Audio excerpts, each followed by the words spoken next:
इंसान को ये कभी नहीं भूलना चाहिए कि नसीब का लिखा कभी नहीं मिटता, क्योंकि इंसान का नसीब इंसान खुद अपने कर्मों से लिखता है। वो अपने कर्मों के फल भोगता है, अपने कर्मों से प्राप्त भोग भोगता है। इससे किसी को छुटकारा नहीं है बहन, न इस साईं बाबा को, न तुमको, न जान की बेटी को। इसलिए मैं अपने भक्तों को अपने पास बुला लेता हूं, उनके कर्म अच्छे हों इस पर नजर रखता हूं, उसे सत्कर्म करने के लिए कहता हूं, किसी को पैसों से दूर रखने की कोशिश करता हूं तो किसी को पैसों से मदद करने पर ऐतराज जताता हूं। क्या आग और पानी में दोस्ती हो सकती है? क्या सांप और नेवला एक बिल में रह सकते हैं? क्या बबूल के पेड़ पर आम उग सकते हैं? नहीं ना। उसी तरह विरक्ति और आसक्ति का मेल कैसे हो सकता है श्यामा? महालसा पति विरक्त है और पैसा आसक्ति का मोहक रूप है। पैसा किसी को भी अपने वश में कर सकता है श्यामा, और मैं नहीं चाहता कि पैसों की वजह से महालसा पति का अधोपतन हो और उसने अब तक जो भी तपस्या की है वो व्यर्थ हो जाए। पैसा महालसा पति के आध्यात्मिक उत्कर्ष में बाधा बनकर खड़ा हो सकता है श्यामा। रुपया, पैसा, सोना, चांदी, ये सब मोह माया का चक्रव्यूह है। जो इस चक्रव्यूह में चला जाता है फिर वो बाहर नहीं आता। उस चक्रव्यूह का भेदन मालिक की कृपा ही कर सकती है।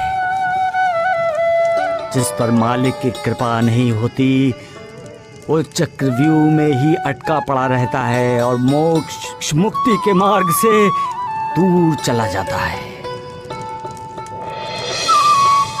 रुपया, पैसा, सोना, चांदी ये एक भूल भुलैया है जिसमें सुख को ढूंढते ढूंढते इंसान अपने आप को खो बैठता है और अपने आप को ढूंढने के लिए जिंदगी के अंत तक उस भूल भुलैया में भटकता फिरता है। पैसों के पीछे भागने वाला इंसान कभी संतुष्ट नहीं होता। उसके पास 100 रुपए होंगे तो उसे 200 रुपए चाहिए। 200 रुपए होंगे तो सोचेगा 1000 क्यों नहीं है, और 2000 होंगे तो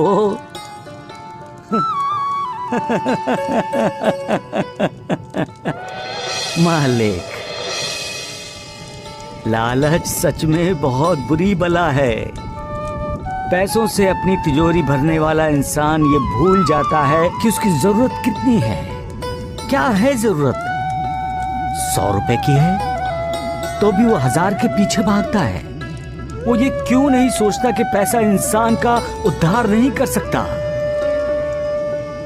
मालिक इंसान का उद्धार कर सकता है और करता है। उसे मालिक के पीछे भागना चाहिए, पैसों के पीछे नहीं। पैसों के पीछे भागने का अर्थ है विकारों के पीछे भागना।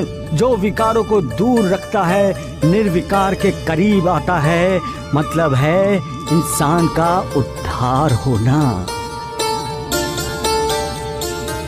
सबका मालिक। बाबा ये सदाशिव हंस रहा है। तो क्या सदाशिव को हंसना नहीं चाहिए?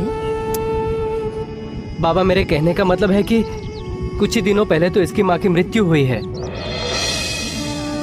और मैंने खुद इसे छुपकर रोते हुए देखा था। लेकिन बाबा ये अपना दुख छुपाने के लिए हंस रहा है। यही तो वास्तविकता है तात्या, यही तो हकीकत है, यही तो जिंदगी की सच्चाई है तात्या। तात्या, दुख से दूर मत भागो। दुखों को स्वीकार करते हुए उन्हें दूर करने का उपाय ढूंढो, उपाय करो। दुखों को दूर करने का ही अर्थ है सुख का स्वागत करना। सबका मालिक एक। उलझने जब जरूरत से ज्यादा बढ़ जाती हैं तो हम बेचैन हो जाते हैं। हमारे लिए दुनिया का एक दरवाजा भी जब बंद होता है तो हमारी फिक्र शुरू हो जाती है। जब हमारे अपने हमारी तरफ पीठ कर लेते हैं तो हमें दुख होता है। हम अपने आप को अपमानित मानते हैं। जिंदगी में हमें बहुत से शुभ चिंतक मिलते हैं, लेकिन उनसे भी ज्यादा मिलते हैं अशुभ चिंतक। हमारा बुरा सोचने वाले, हमारा बुरा चाहने वाले, जो हमारी खुशियां छीन लेते हैं। हम हर पल ये सोचते रहते हैं कि आखिर हमने उनका क्या बुरा किया है। हमने तो सदा उनके लिए दुआ की है और सदा उन्हें दुआएं दी हैं, तो फिर ये हमें बद्दुआ क्यों देते हैं? अपनी पुरानी यादों को भूल जाने के लिए हम भूतकाल का, गुजरे हुए कल का दरवाजा बंद कर सकते हैं। हम वर्तमान में जीते हैं, भविष्य पर नजर रखते हुए। लेकिन जब कोई हमारे भविष्य का भी दरवाजा बंद कर देता है तो हमारा ध्यान बिखर जाता है। किसी एक चीज पर हमारा ध्यान नहीं रहता। जब हमारा ही अपना कोई हमारे लिए हमारे ही घर का दरवाजा बंद कर देता है तो हमारे दिल को गहरी चोट पहुंचती है और ऐसे जख्म कभी भरते नहीं, क्योंकि तब हमें दिखाई देता है कि हमारा हमसे दूर चला जा रहा है।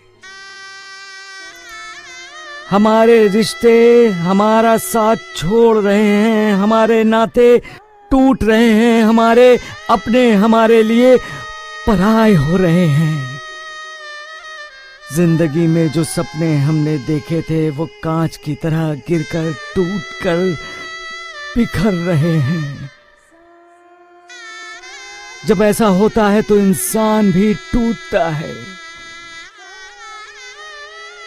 उसका किसी पर विश्वास नहीं रहता। फिर उसका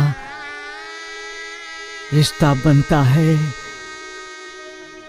आंसुओं से, उसका रिश्ता बनता है दुख, दर्द, वेदना से, और फिर पुरानी यादें दुखदाई हो जाती हैं,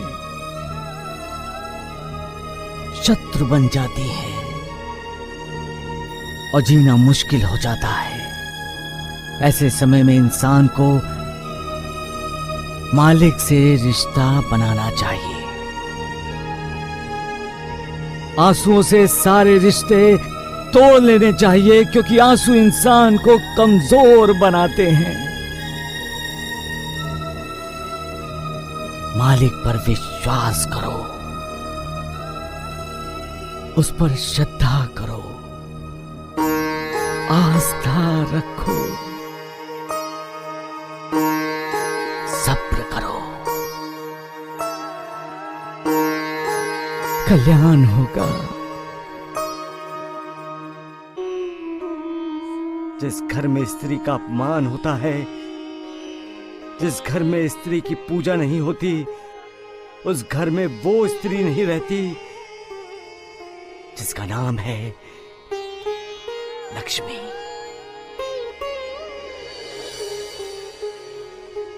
जब आप घर की लक्ष्मी का अपमान करते हैं तो समझ लीजिए कि आपने लक्ष्मी का अपमान किया। तो ऐसे घर में लक्ष्मी कैसे निवास करेगी? अपना परिवार इंसान की ताकत है, शक्ति है। परिवार सुदृढ़ हो तो इंसान का मन भी सुदृढ़ होता है।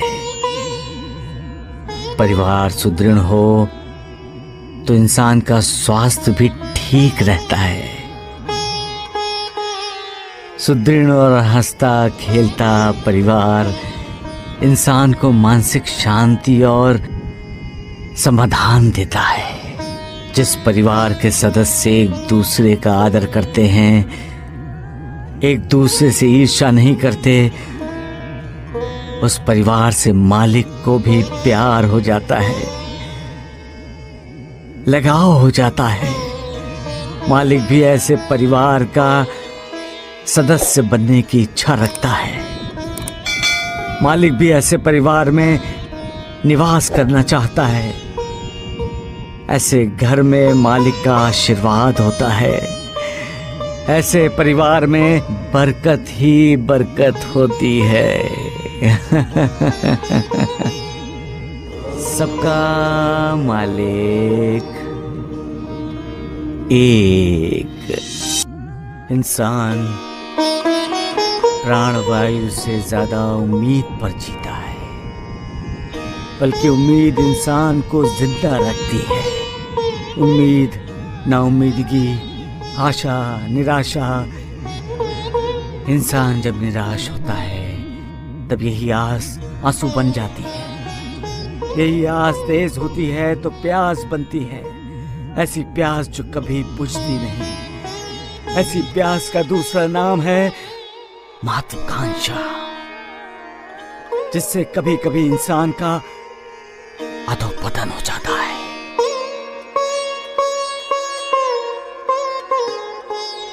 सबका मालिक एक।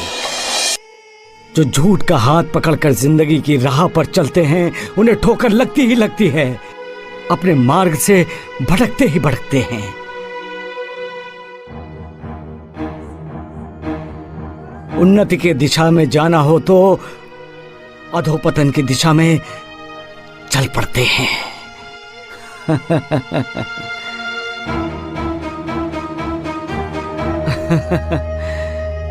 झूठ नकली फूलों की तरह आकर्षक और मोहक लगता है और इंसान उसकी तरफ तुरंत आकर्षित भी हो जाता है।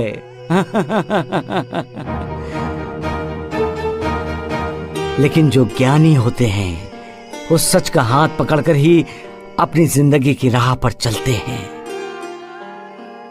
क्योंकि उस रास्ते पर सच की दिव्य सुगंध उसका साथ देती रहती है।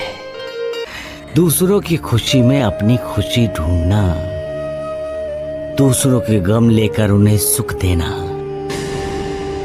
अपने आंसू छुपाकर दूसरों के होठों पर मुस्कुराहट लाना, यही जिंदगी है तात्या।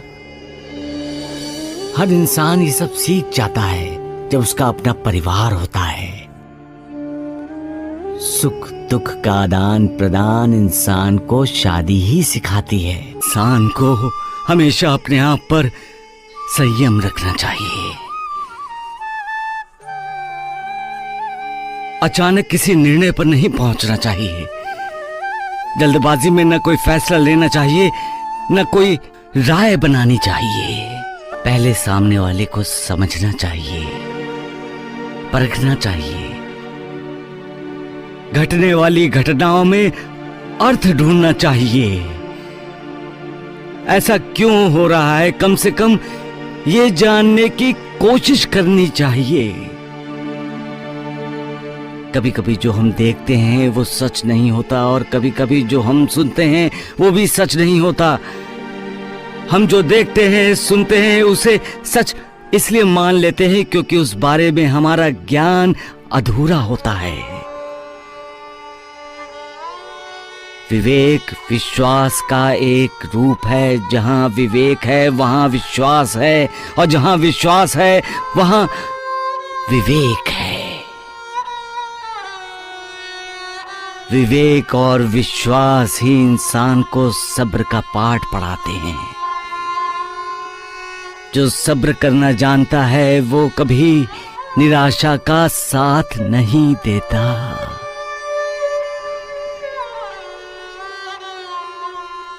सबका मालिक एक। अपने किए पर पछतावा इंसान के हित में है, और अपने अपराधों के लिए प्रायश्चित करना भी। इंसान तो गलतियां करता रहेगा और करता है, लेकिन उन गलतियों का एहसास होना और मौके का इंतजार ना करते हुए उन गलतियों को सुधारना, ये अपने आप में एक बड़ी बात है। और माफी मांगना अपने किए हुए कर्म पर हुआ पछतावा है। जब इंसान के बीच फासले मिट जाएंगे तब मालिक खुश होगा। आसक्ति फासले बढ़ाती है, भक्ति फासले मिटाती है। इसलिए उस मालिक को कभी मत भूलो, मालिक की भक्ति करो, अपनी जीवन यात्रा को सफल बनाओ और संपन्न बनाओ। सबका मालिक एक।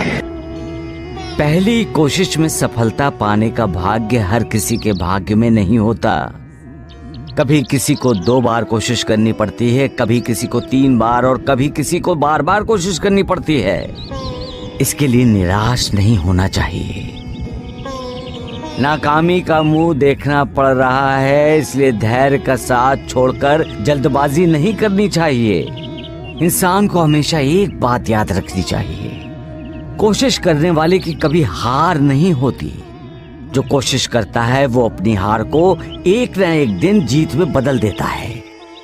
अगर कोशिश ही नहीं की जाएगी तो जीत कैसे होगी?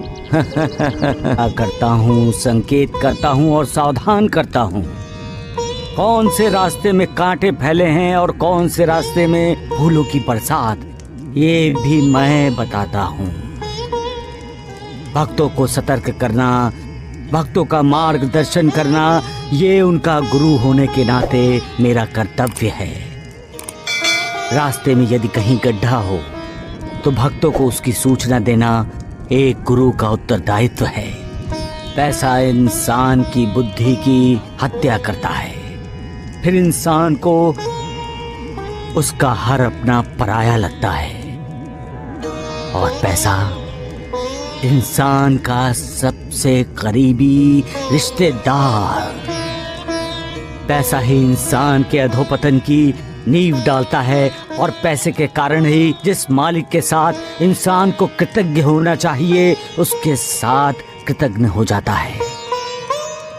पैसों के चक्रव्यूह में फंसा हुआ इंसान मालिक को भूल जाता है और जब अधोपतन की आखिरी सीढ़ी उतरकर अपने पतन का दरवाजा खुद खोलता है तब उसे मालिक की याद आती है। तब उसे साक्षात्कार होता है कि पैसे के लालच में उसने जितने भी पाप किए हैं उससे मालिक ही उसे मुक्ति दे सकता है, पैसा नहीं। धन तो जीने का एक साधन मात्र है और मालिक का स्मरण जन्म जन्मांतर के चक्र से मुक्ति देने वाला सबसे बड़ा धन। सबका मालिक एक। तो मेरी उपासना करो, मेरा नाम स्मरण करो, तुम्हारे सारे पापों का नाश होगा। सिर्फ साईं साईं बोलोगे तो भी तुम्हारा उद्धार होगा। मैं अपने भक्तों का दास हूं और भक्ति में ही निवास करता हूं। मेरी भक्ति करने वालों को कोई हानि नहीं पहुंचा सकता। मेरी पूजा आराधना करने के लिए कोई साधन सामग्री की जरूरत नहीं। श्रद्धा और विश्वास से किया हुआ एक नमस्कार भी बहुत है। मेरे इन शब्दों पर विश्वास करो, तुम्हारा कल्याण होगा। सबका मालिक